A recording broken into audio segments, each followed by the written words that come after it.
Governor J.B. Pritzker on her podcast, and apparently they don't believe that any Democrat has ever compared President Trump to Adolf Hitler. I haven't suggested that Donald Trump is Hitler. I wouldn't say I don't think any Democrat has. I actually, and I think it's a smear that they project back on to critics.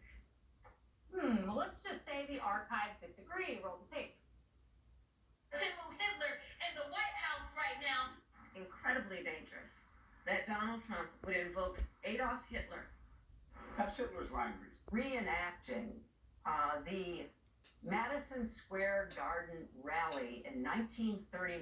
Everything that he has done has been tearing down constitutional democracy. And that's what happened in Nazi Germany. This is not Germany. That's the SS and the Gestapo. The tape never lies. Jesse, I believe you called him JB back ribs. Yeah.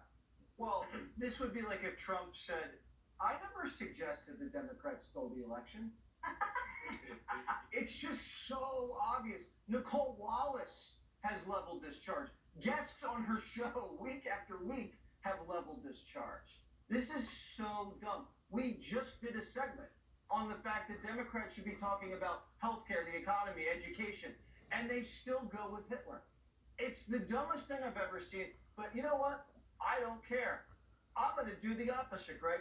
I think they should call the president Hitler. And I also think that the ballroom should not be built. Nice. Oh, Nice. I like that tack.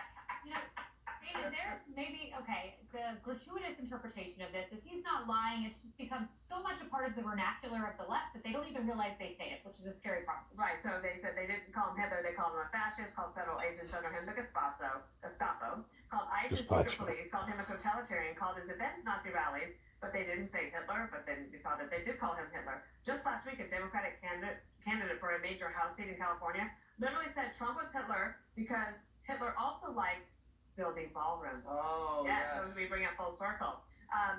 But the real guilty party of this might also be the media. Because about 10 or 12 years ago, if you used Hitler against one of your political opponents here in America, the media would take you to task. They would say, that's outrageous. You would be forced to apologize. But then Kamala Harris made fascism her closing argument, and the media all agreed. Yeah. No, you're exactly right. And the media is so culpable. I mean, Greg, I remember back when I was at CNN when Donald Trump was first on the horizon, there was an assertion from my left-wing colleagues that a rally of his, people had positioned their hands as if they were at a Hitler rally. I mean,